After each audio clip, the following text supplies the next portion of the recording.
Hi, I'm Zorawar Kalra and I'm the founder and MD of Massive Restaurants.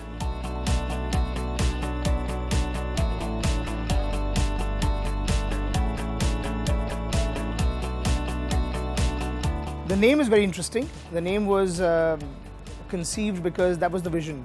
And so obviously, like you said, that there are some people that start off without the weight of expectations on their shoulders. We kind of had the weight of expectations, but honestly, I don't consider that a negative. I consider that to be a positive because it kind of gives you a little bit of a leapfrog launch.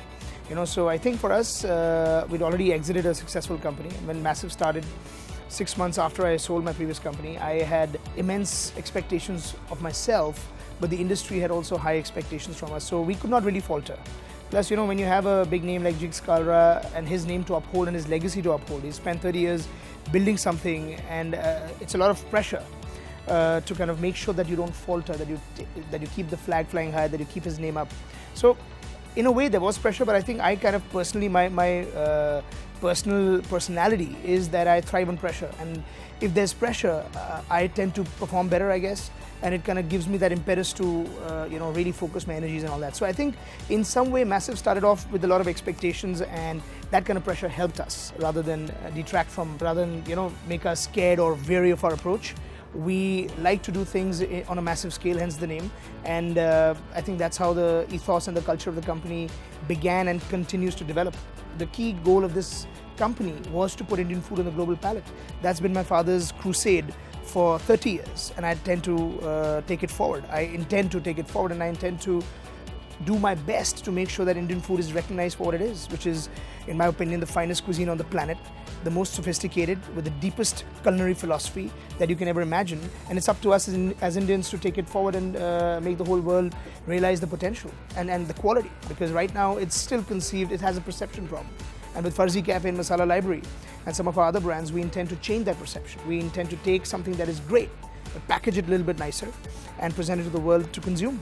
So I think, like I said before, it's like selling a Rolls Royce. A Rolls Royce is a great car, but if people don't know that it exists, nobody's going to buy it. So I consider Indian cuisine to be like the Rolls Royce of cuisines, where it's, I think, the most amazing cuisine out there, but it doesn't have enough salespeople or marketers to actually present it to the rest of the world.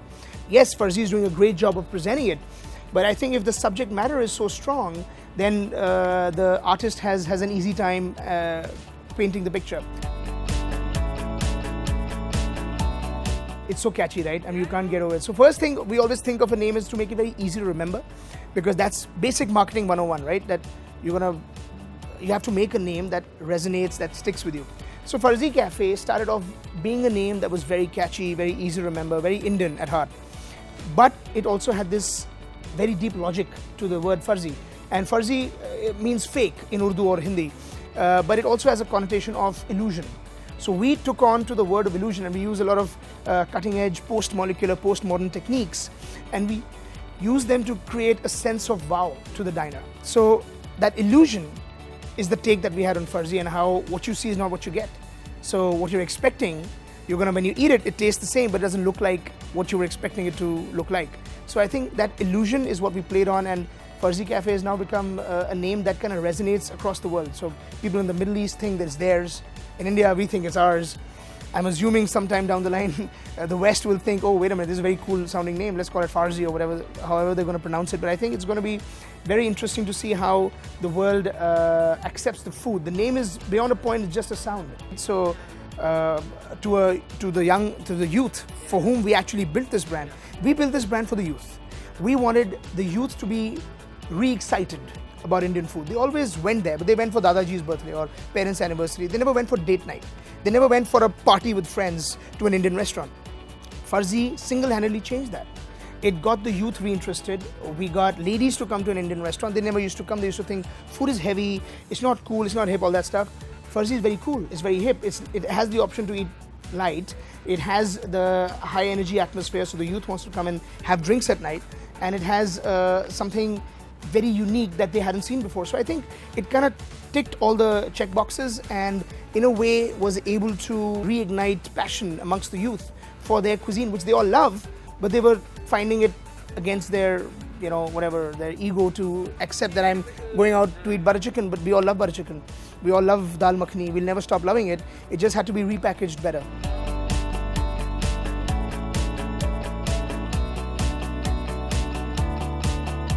So molecular gastronomy is like the combination of art and science. So when you take some really cutting edge scientific techniques and you combine them with the art of cooking, that's what the end result is. But I think it has to be done with restraint, and I think Farzi Cafe has been the first one to introduce it into the market. But we've always done it with restraint. We've always done it never as a gimmick, but as a genuine value enhancer or an experience enhancer. So if you do it right, and if you use the right products, and if you don't compromise, and if you train your people well, it can be a great tool. If you look at some of the top restaurants in the world, they all do molecular. But I think now Farzi and massive restaurants as a company is moving away from molecular, and we're entering a post-molecular, post-modern world where perhaps there's an amalgamation of really old techniques and really cutting-edge ones. So you're entering this world where whatever you were doing with foams and bubbles and spheres and all that stuff is going to move away, and you're going to move towards something that is perhaps more evolved. But now we're moving away from it, and we're moving into a very post-molecular, post-modern world. We're going to retain some of the elements, but I think the world is changing so fast, the Indian dining scene is changing so fast, and there are so many people that are doing cheap imitations that it's important to keep changing and evolving.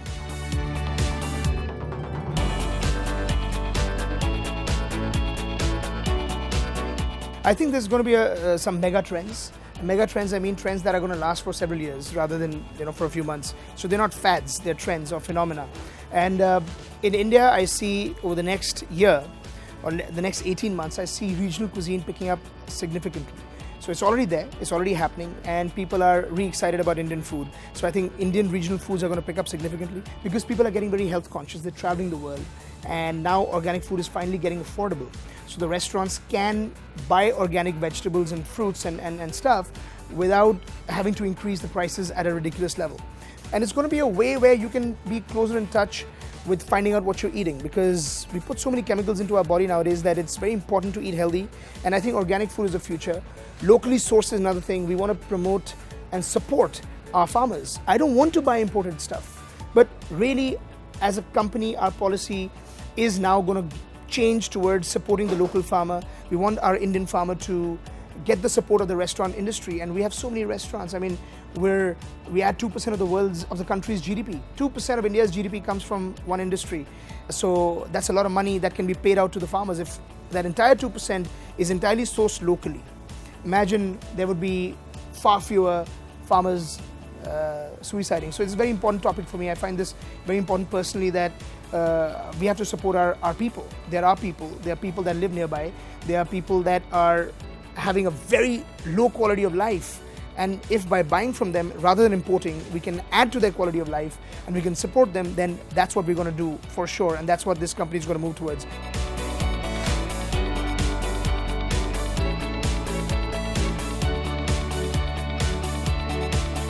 I think the formats are going to be moving a lot towards a wow factor. I think restaurateurs have understood that if you want to get the millennials time of day, then you need to come up with something unique that they haven't tried before. The millennials are extremely demanding people, and that's going to be the primary growth driver for the restaurant industry. So we all have to be very clear that most of our customers are going to be millennials. We're the youngest country on earth. 60% of our people are under the age of 35. So we're the youngest country on earth. The millennials are going to spend about 200 billion a year on stuff, and they're really interested in experiences. They're the Uber, they're the Airbnb kind of generation where they don't necessarily want to buy a big house, but they do want to go out and party every day, which bodes well for our business. Not necessarily for their savings and their bank accounts, but it bodes well for our business. And I think they're going to be craving for really cool experiences. They're very social. The millennials want to hang out every day. They are, getting involved in a very adventurous lifestyle. So I think from that perspective, restaurateurs will have to innovate, and I think that's where the whole game is going to be. You're going to see formats coming up with new stuff, taking risks, because now the diner is rewarding you for your risks. Earlier, if you took a risk, you'd fail. Now, if you take a risk, you're getting the reward. And it's like a gold rush where people know, okay, I'm going to create something cool, it's going to run. And I think that's a very positive outcome for the industry in general. And the millennials are pushing us towards that. The Indian consumer is pushing us towards that.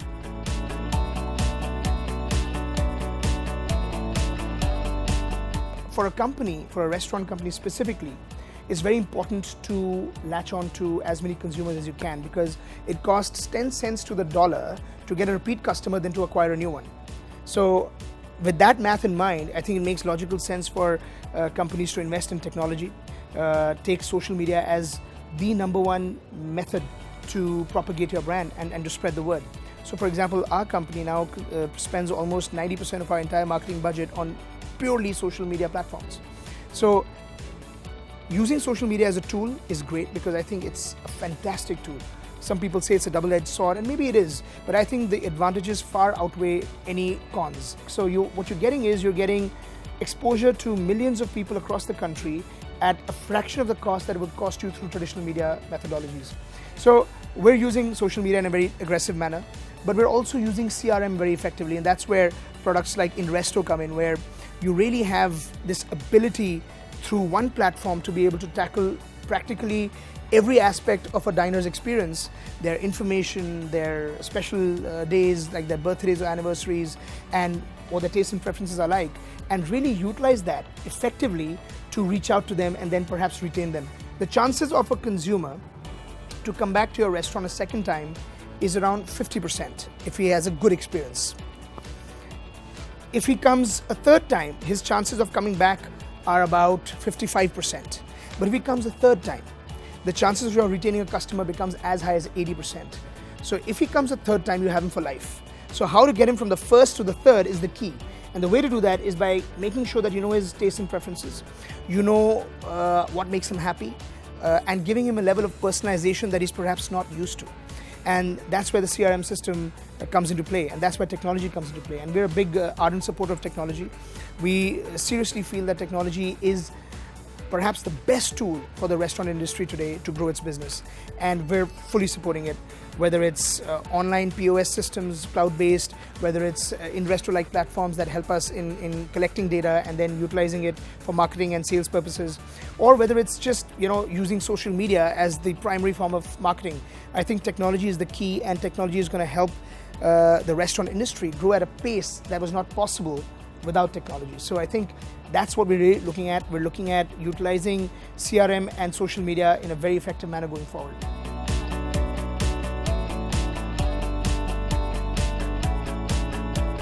It's very important that that customer feels special even though they haven't yet got a table. So while they're waiting for their table, it's important for you to make them feel special. And I think that's what Inresto lets us do. It helps us track the waiting system, the waiting list in a more organized manner. It helps us track their details, perhaps offer them a lemonade while they wait for their table, perhaps make them wait at the bar and offer them a drink while they wait for their table. And it really helps us get more organized. So earlier what used to happen was there were so many people waiting outside, and without the use of this technology, we were having mess ups. The hostess would occasionally give a table to somebody who came later. So the person who was waiting earlier would not get a table till much later. And that's unfair in my opinion, and I would feel bad if I was the consumer. So I think Inresto helps you do waitlist management. It helps you organize your team better, helps you elevate levels of guest satisfaction. And I think that's the most important thing. If your guest is happy, he's going to come back. If he's not happy, he's not going to come back. So effective use of technology is, I think, imperative. A lot of companies have CRM softwares installed, but they don't use it effectively. So it's like having a race car, but never going beyond the first gear.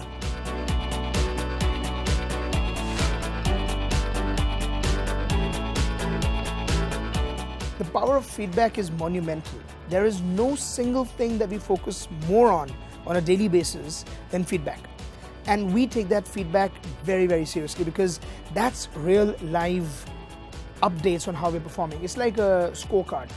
It's like letting us know, did we do well? Did we do poorly? If we did poorly, what are the areas that we can improve on? And I think it's so important. Positive feedback gives us nothing, but negative feedbacks really help us improve. And I think that's what we really focus on. If sometimes you leave outstanding on your feedback form, for example, chances are you might not get that call. But if you've left an average or a good, you're almost guaranteed a call the next day.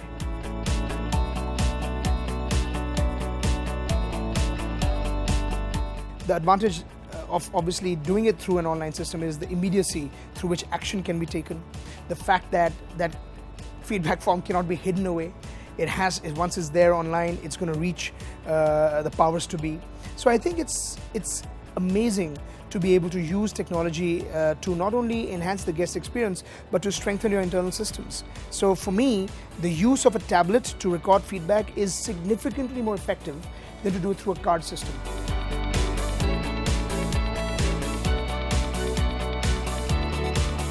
So big benefits. I think we've experienced as a company some very key benefits of using a platform like Investo, because it enables us to be better at engaging with our customer. It's a very competitive world. Like I said, it's very difficult to retain customers nowadays. Through this little bit of effort that these CRM platforms enable you to extend, you're able to provide your guest with that little bit of personalization. You're able to reach out through a targeted marketing effort to people with their tastes and preferences. So CRM platforms like Investo have really helped our company a lot, because I think without the CRM system, we were not being able to really engage with our consumers. We were serving them well, I'm sure, and we were giving them a good experience, but there was no follow-up after that. A systemized, technology-oriented CRM system gives you amazing tools within your arsenal to be able to better engage with the consumer, get that repeat clientele back into your restaurant, really understand their tastes and preferences, do targeted marketing and sales deals and approaches, and basically be able to gauge standards that you've set better.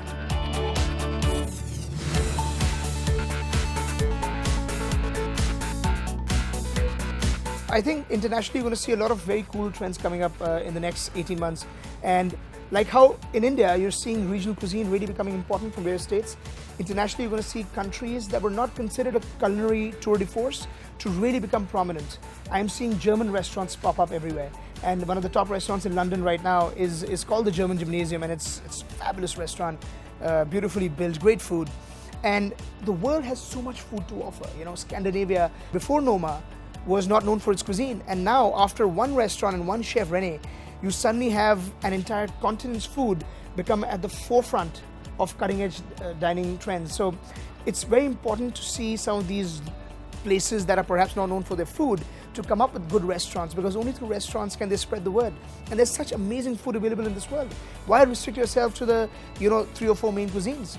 If we can somehow put Indian food and make it, repackage it, make it look a little cool, then the whole world will eat it up. So I think that's what we're looking at.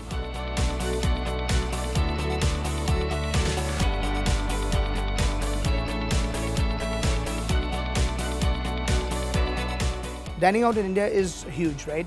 It's becoming very big. We're growing, based on some reports, at 15%, some say 20%. Point is, we're going to be an $80 billion industry by 2018 or 2019, somewhere around that time, which is huge. It's big business. And Indians spend more on eating out as a percentage of gross disposable income over any other form of entertainment. To put things in perspective, the Indian restaurant industry adds 2% to the nation's GDP. It is 40 times larger than Bollywood, 40 times. That's a huge difference. So it's without a doubt the primary form of entertainment for Indians in this country. So it's big business, it's important. And table reservation systems are really helping us, especially the technological ones, that are really helping restaurants streamline their systems, get more revenue into the door, making it more systematic for the consumer, because the consumer now gets a table ready for them. They get deals. A lot of these reservation systems are even offering deals. And I think that's one of the key things that is a value add for the consumer.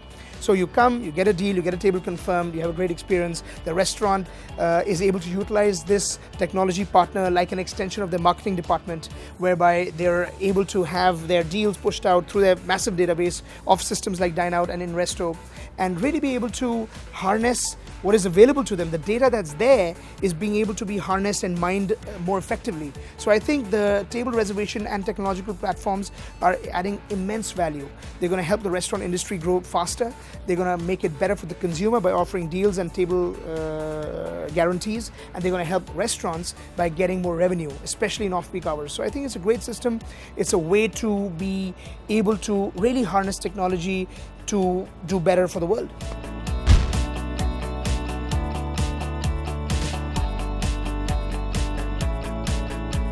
Saito Sushi in Tokyo, Japan, because they have the best sushi on the planet.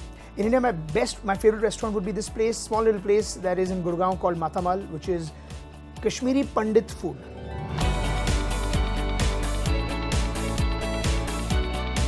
Peanuts, masala peanuts, made with chopped green chili, tomato and onion. Why I have peanuts at night is because it's got 0 carbs. And at night, if you want to have a snack, you might as well have a 0 carb rather than having a ice cream or something which is totally going to ruin your next morning.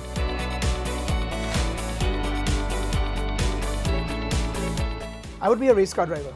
I think there's nothing that gives me more stress relief in this world than driving fast on the racetrack. I don't do that on the regular roads. But yeah, race car driver.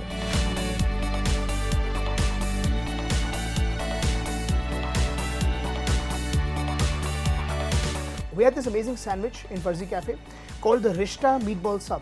Now I've studied a lot in the US and I've spent a lot of time in the US, so I used to love the meatball sandwich that they used to make. So it was just bread, marinara sauce, meatballs and Swiss cheese or provolone cheese. In India, I tried to replicate that by putting Rishta Kofta, which is a Kashmiri, one of my favorite dishes in the world. I tried to put that with a Rishta reduction and a little bit of provolone inside a nice big baguette. It was an absolutely fantastic sandwich, but somehow it didn't work, so we had to remove it from the menu. So one of those losses that I really miss.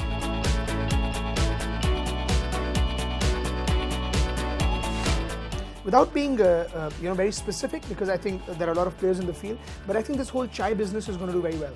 I think it has the potential, provided done right, because India is primarily a tea drinking country. So why do we have so many more coffee shops than we have tea shops? And I think there's a huge market there. If done right and if done with the correct pricing and with the correct funding, because you need funds for something like this, you can really build a mega conglomerate out of the tea business. So I think the tea phenomena could become big if done right. Second thing, which I'm going to be a part of, that I think will really grow very well, is the mithai business. The Indian mithai is something that is really, it's an underdog. I think it's the greatest confectionery system in the world. I think we have more variety, more depth, more sophistication than any kind of pastry form in the world, but we haven't marketed it correctly. And somehow we have this aversion of consuming it, thinking it's too heavy or too much sugar. That's probably true in some instances, but it's not true in a lot of instances. And I think if somebody can kind of make it cool, modernize it, make it fusion-esque, it can work well.